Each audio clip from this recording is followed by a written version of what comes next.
Coming in with a special edition here. It is a Thursday. It is Thursday, December 30th. Approximately 36 hours left to the new year. Gregorian, is that the Gregorian calendar new year? So according to what I'll just vaguely say, Rome, the Gregorian calendar, we're approaching a new year, folks. And rightfully so. We just got through the winter solstice and celebrated what is the Mass of Christ. So depending on your religious stance, and likely regardless of your religious stance, that was a holiday that you honored and celebrated. So congratulations. I'm sure hopefully it was nice and enjoyable. Catch Tony Lyons. That's the recent episode. Tony Lyons of mine. Tony Lyons is the CEO of Skyhorse Publishing, and he has recently published Robert F. Kennedy Jr.'s latest work, and that is The Real Anthony Fauci, and he addresses Bill Gates in that publication as well. Yes, RFK Jr. taking direct aim at Fauci fraud. Likely, I will be headed to the state of Arizona again here in a couple weeks. I just returned. I was recently in Dallas and recently in Phoenix. And it looks like I'll be returning to Phoenix and possibly, an outside chance, possibly in Pennsylvania here in the next couple weeks as well for a great, solid announcement. If you're a Republican, and I typically don't care who's what, Democrat, Republican, doesn't make any difference to me. Constitutional allies is what is important. So that's what is important to me. We have a breaking story. There's a breaking story out of Montana. Out of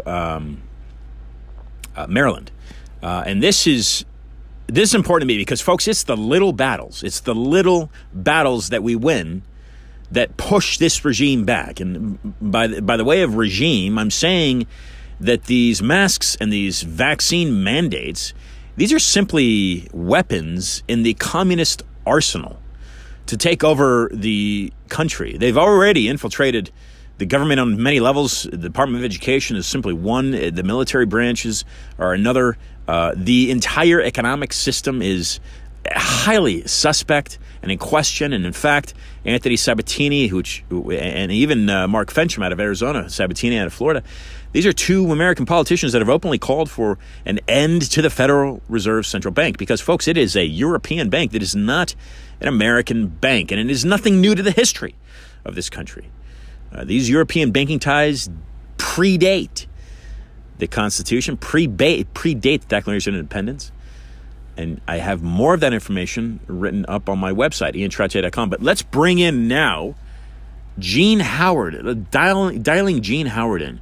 And let's hear her story. She's got a quite remarkable story fighting a mask mandate. I bring in Jean Howard.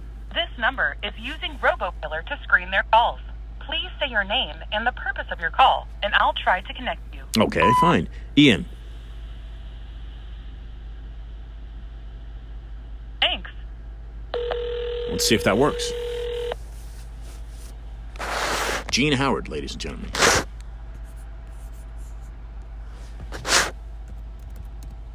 Okay.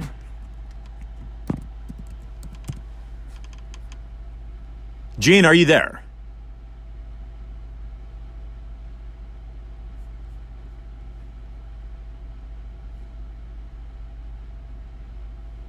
Okay. Let's, Jean was expecting me to dial from a different number, so let me just let her know that I'm calling you from a different number.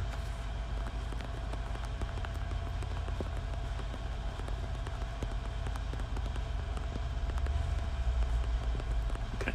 So sending this person a message now to let them know that I was calling Yep, you got the right number. So we just wait for the reply. And this is, folks, it really is an incredible story about fighting a mask mandate. Okay, let me try it again. Try this again. Okay, try this again. And let's see if this goes through. Can we get the robocall screener here? This number is using RoboKiller to screen their calls. Please say your name and the purpose of your call, and I'll try to connect you. Ian, Discussions of Truth. Thanks. Let's see if this works. See if this goes through here. Hello? Gene Howard, ladies and gentlemen. Gene, you're phoning from Maryland. How are you today? I am a little down and out. So, Gene, tell listeners... Go ahead. Go ahead. Tell listeners what... well, you're a Montana resident. You live in Montana, and you have made your way recently to the state of Maryland. Brave soul you are, and you've sent some waves, some shock waves, upon your arrival. Tell listeners exactly why are you in Maryland? Why did you leave Montana? Why are you in Maryland, and what are you doing in Maryland? I took a 3-day drive to put my son to rest, who passed away early Christmas Eve, unexpectedly. My condolences, Gene, and I'm sure listeners send their condolences as well. The funeral home, which was viewing your son, gave you a bit of a battle. Explain what you encountered with this funeral home, Gene. My ex-husband was here. He came in also from Georgia. That is my son David's father, and he was mostly dealing with getting everything set up for David to be taken care of. And he came and called me the day after we got things situated with the funeral home and said that the funeral home expressly stated that if you did not wear a mask, you would not be allowed in for a viewing. So he called me on the phone to make sure that I understood that. And when he told me that, I got a little, you could say, angry, because that's my baby boy, and come hell or high water, I was going to see him to say goodbye. My ex-husband got a little snippy with me and said, well, if you don't wear the mask, they're not going to let you in. And I told him we'll see about that. So my daughter Karina got on the phone, and as usual, she started putting out the alerts to the groups that we belong in, trying to get people to call or write the funeral home and express their thoughts about them saying that a parent cannot say goodbye to their deceased child one last time. So what happened with that is people started calling the funeral home, expressing their feelings about them denying a mother her last goodbye to her baby son. We also had people that were, I guess, writers for certain groups, put out articles about what was going on and trying to get more people interested to stand up for what they believe in, to stop the foolishness, and get back to being a constitutional country. So I told them, whether you not let me in, I will not ever wear a mask. I will not compromise my principles and my rights just to satisfy somebody trying to rule or control. Now, Jean, you will not wear a mask. Have you ever worn a mask? Never. You refuse to wear a mask? I refuse to wear a mask, and I refuse to be controlled and told what I can do and what I can't just because somebody thinks that they're right. Now, your son passed away Christmas Eve. It's just been a few days. I'd imagine it took you more than 2 days, at least 2 days, to drive. If you're not wearing a mask, you're not flying, I'd assume, to drive to Maryland. So I know that you drove to Maryland. You put together a revolt, if you will. You put together a stand against this funeral home in just a few hours. Talk a little bit about that. Yes, and it just wasn't me. My daughter was involved in the process. When I'm home in Montana, I stand out with flags. I stand up for people's rights. I stand up to unmasked children in the schools. I stand up for people not able to get medical care because doctors and nurses want to force their beliefs unconstitutionally on people. So I fight for rights, my own, my children, my son's children, and the people that live in my community and in my state. When I come to another state, I will do the same thing. I will not be forced to do something that's unconstitutional, that is wrong, and that will harm my body and my rights. And Jean, what is your profession? What's your background? I've been a registered nurse for almost 30 years. I've been in the medical profession. I study,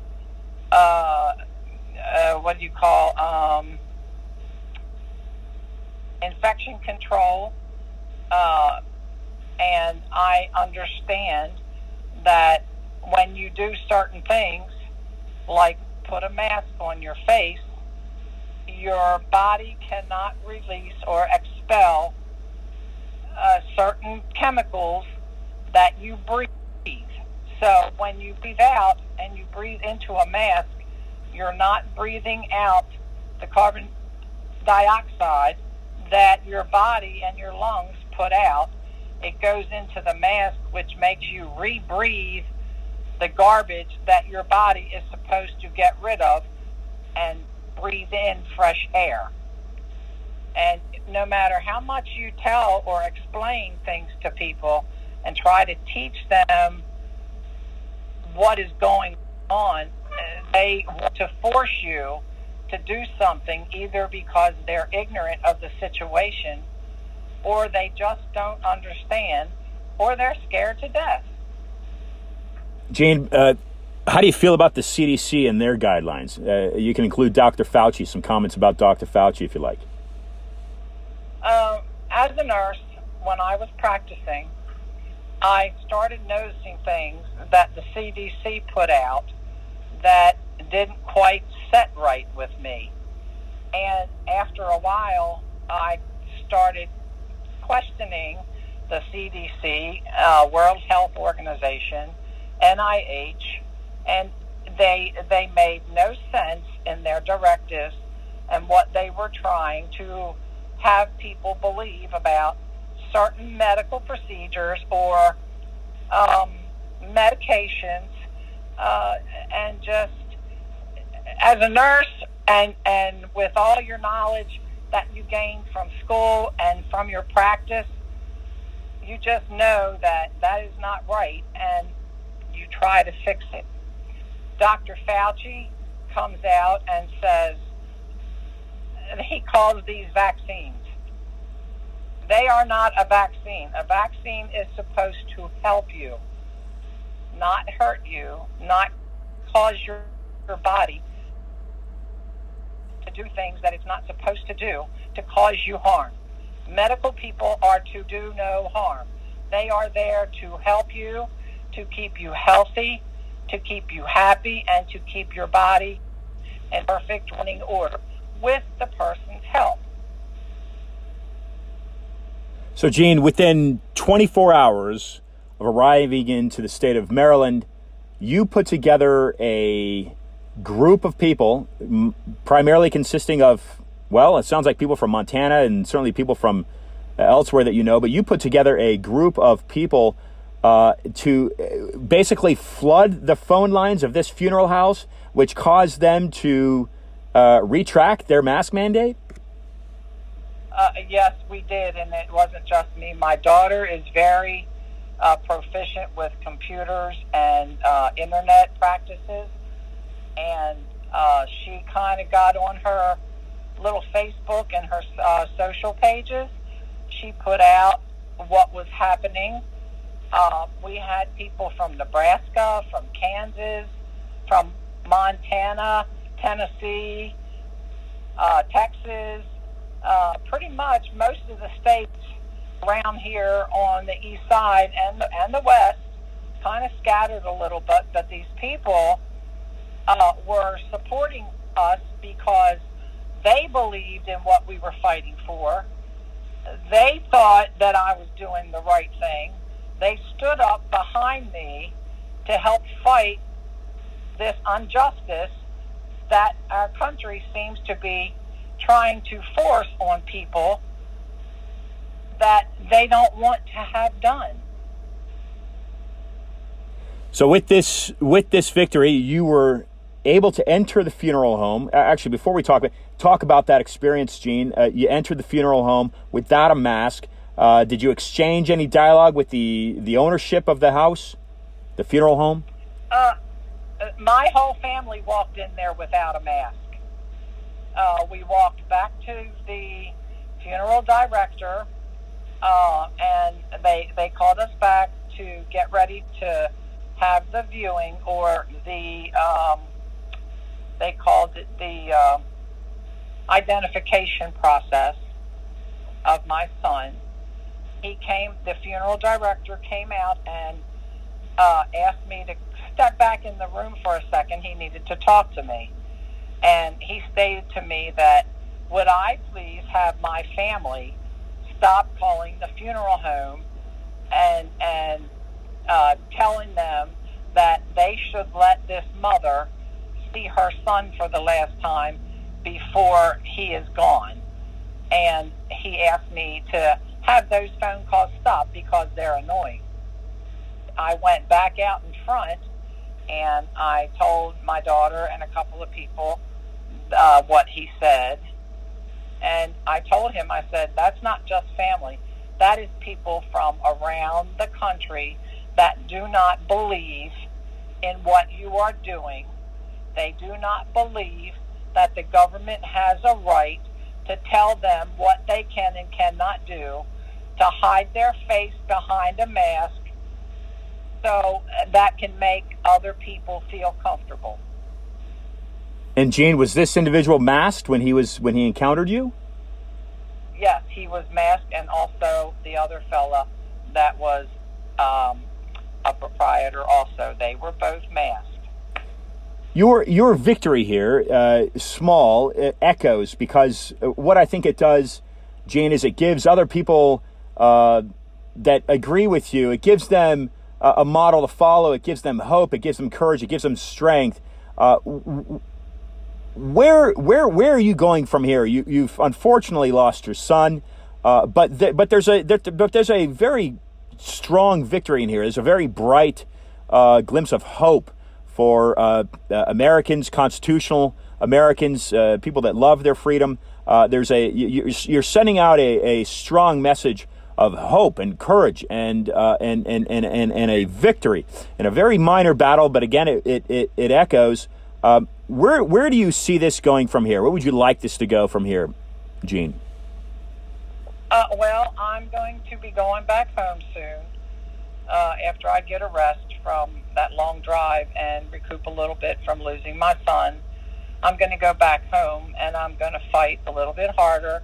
I'm going to try to make people realize that it's not about putting this mask on to bow down to other people so that you can do things.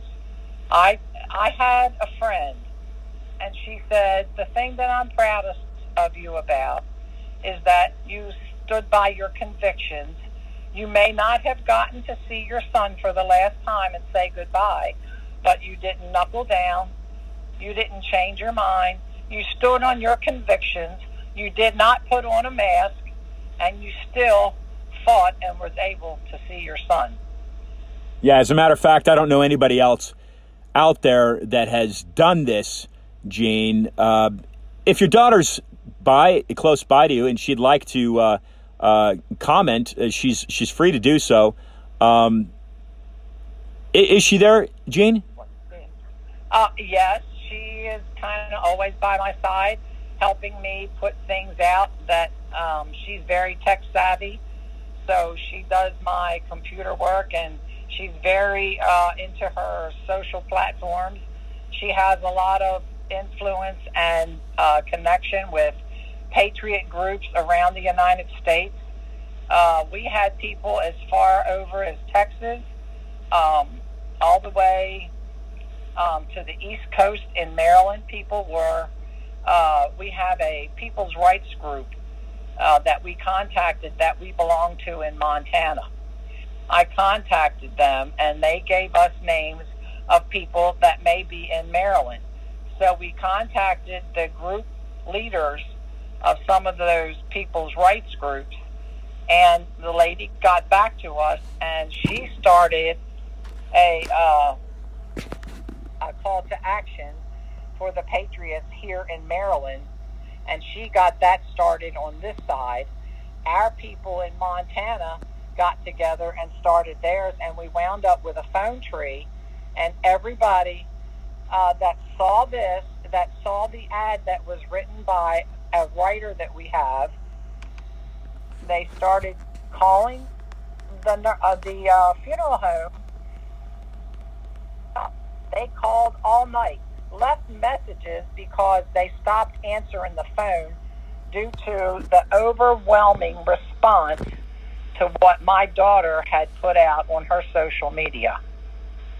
So Howard Springs is a quarantine encampment in Australia where people that are suspected of carrying the so-called virus or are carrying the virus are sent to quarantine for 14 days. They're put into small cubicle-type houses. They're given parameters that they can't cross without masks.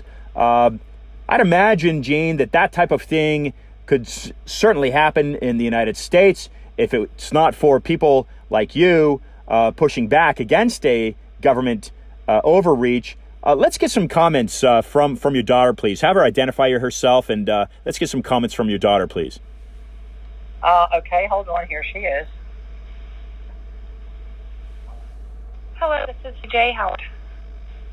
Hi, CJ. Nice to talk to you. CJ, your mother's filled us in with quite a bit of details, but it sounds like you were one of the main engines to drive this overturn, this mask overturn, unprecedentedly sent by this funeral house. Tell listeners the steps that you took to build this so-called army of phone callers. What did you do? So I have reached out to all of the friends and fellow patriots that we have worked with in Montana fighting back against the unconstitutional mask mandates in Flathead Valley, and all of those fellow patriots and friends that we have met over the last year fighting back kind of rallied around us and started spreading it out. And through those contacts, it's social media. I found other national patriots and Facebook groups that are trying to do what they can to stop the unconstitutional mask mandates, the tyranny that is happening, and they all rallied around us.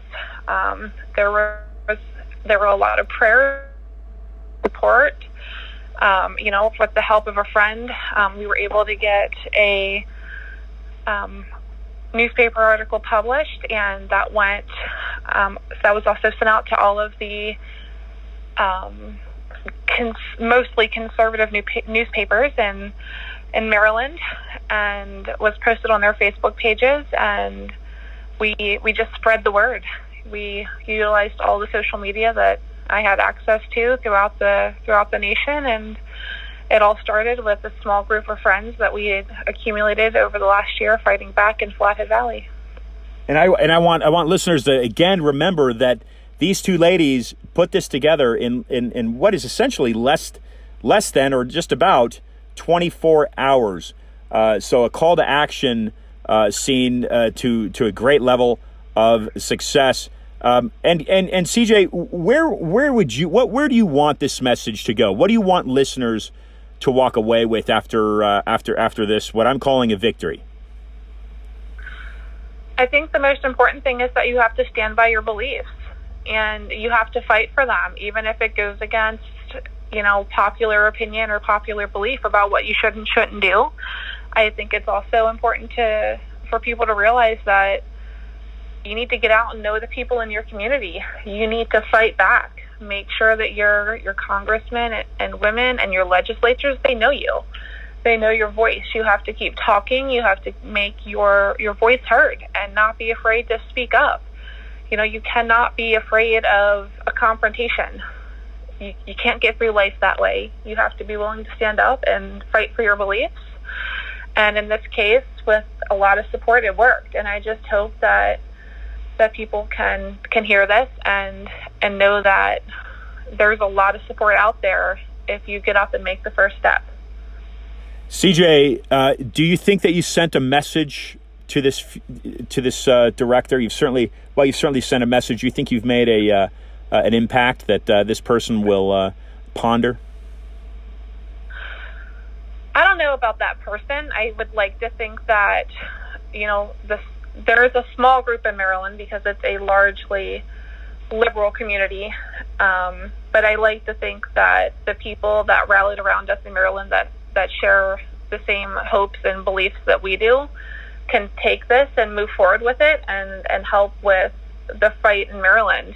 And maybe, this is one small step forward to fighting the larger battle and making sure that we stay free.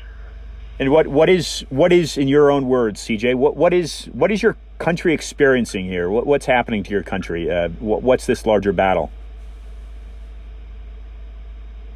So, it's like turning into a communist country. We are being told to do things that we are not wanting to do.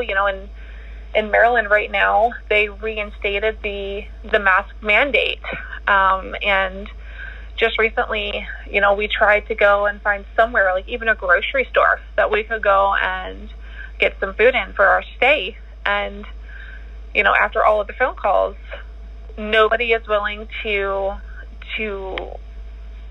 fight back. They're all afraid of this fine, of these health inspectors, of the health department, of the police coming. What are they going to do if they come? Let them come. And then, the other piece that I think also needs to be mentioned is that they're all under this belief that it's a law. It is a mandate.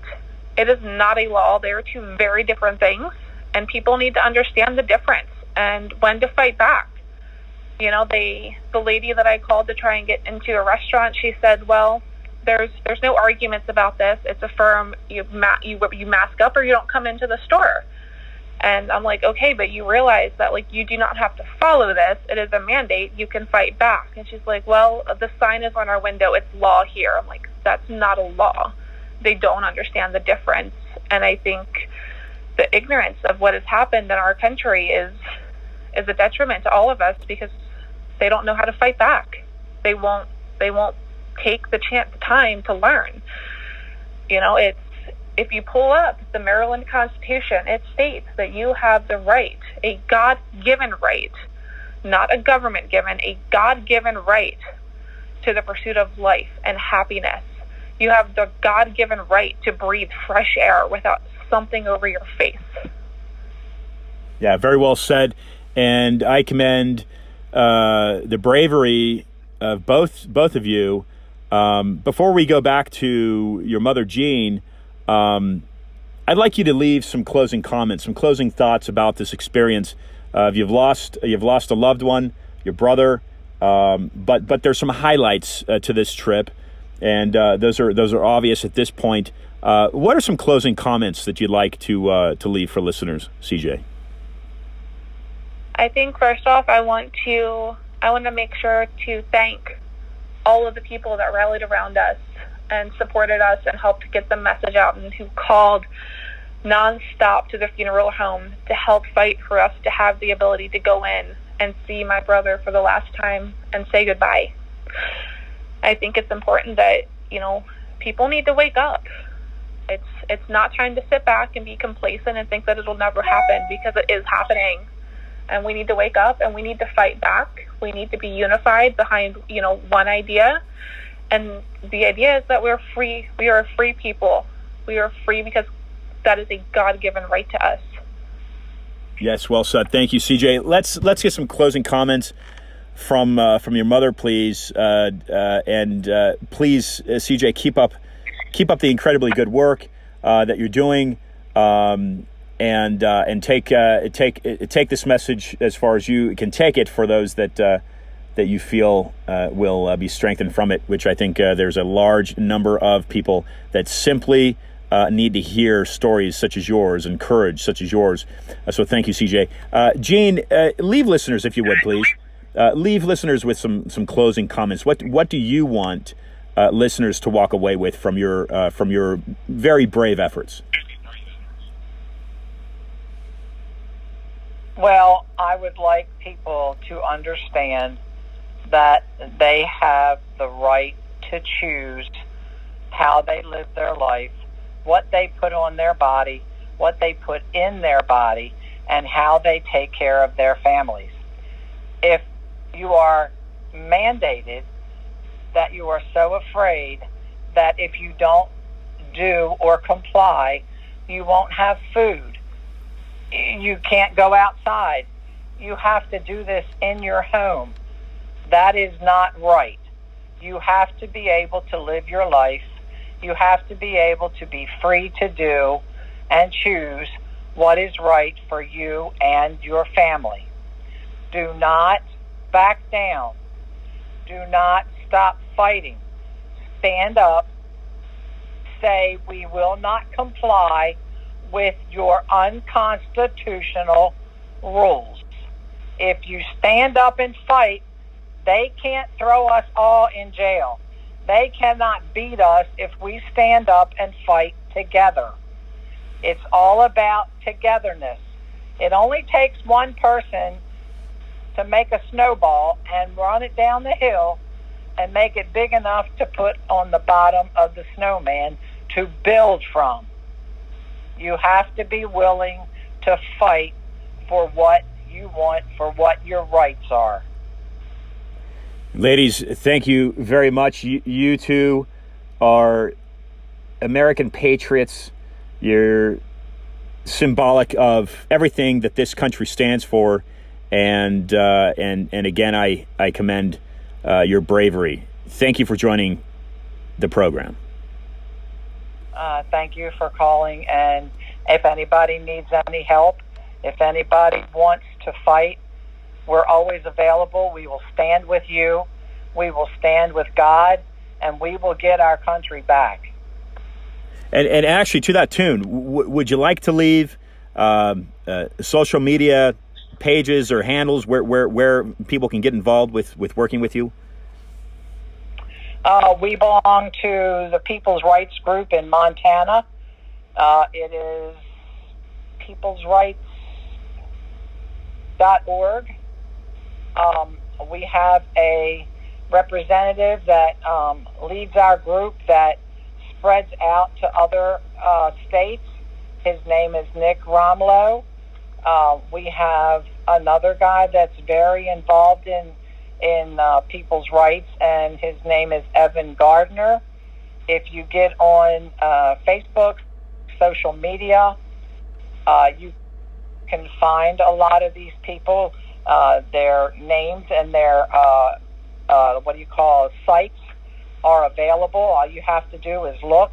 You have to be interested in finding people that believe the way you do, that will help you stand up, that will teach you how to go about getting started.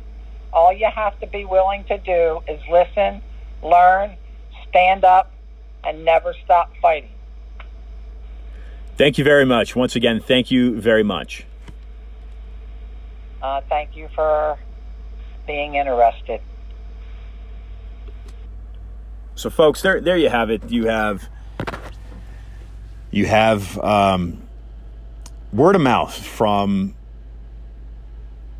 two women, a mother and a daughter, that simply are taking a stand for what they believe in, what they know is right.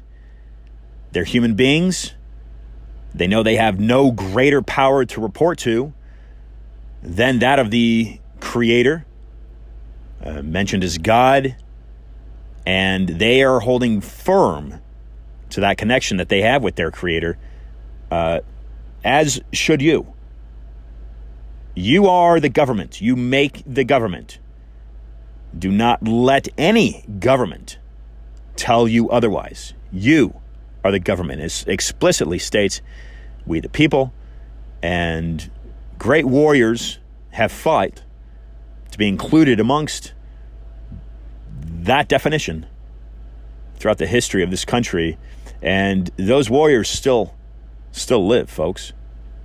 You've heard it from their personal experience within the past 24 hours. It is my guess that the people such as Jean's ex-husband, upon hearing that she would begin this fight and see her son without being forced to wear a mask, I'm sure much doubt entered the thoughts and the minds of those people. I am sure many people that were aware of the small battle that she was undertaking simply thought she would be unsuccessful in her efforts. It may sound like it's not a big thing, but I will tell you, ladies and gentlemen, it is these small battles on the home front, and certainly Maryland not being home for her, but her son being home in that sense. It is these small battles that are won from patriots, constitutional patriots, such as Gene and CJ and all the other folks that follow them. Those battles that are won, those are the biggest battles. So continue to rely and stand on the firm grounding of that U.S. Constitution and Bill of Rights. It has produced the greatest country ever known and seen by man and woman, by human beings. And nothing needs to be changed except it needs to be more enforced. This is Ian Trottier for Discussions of Truth. You can find some of my work at iantrottier.com. Please pass this message on. Send it forward. We are in a communist revolution. It is nonviolent. And I think should we cooperate enough and we allow our minds to work properly together, cohesively, we will root this infiltration out. But make no mistake about it. It has been in this country for decades. It is simply bearing a very ugly ahead on an international scale, which you can link right to the central banking system out of Basel, Switzerland. And from all my research, I can tell you that the Jesuit influence inside the Vatican is causing this global charade. This is a genocide. It's a holy war for these people. And they do it under a very stealth and ingenious method. Not to forget, the Jesuits, folks, they are literally a military order for the Vatican. They are an army. And for my research, I've been doing the show now for 5 years. I will tell you that is the true enemy that you are fighting. So stand firm on the Constitution. Stand firm behind testimonies such as Gene and CJ and efforts and success stories such as theirs. Get the word out and keep fighting. Until next time, Ian Trottier for Discussions of Truth. Be awesome.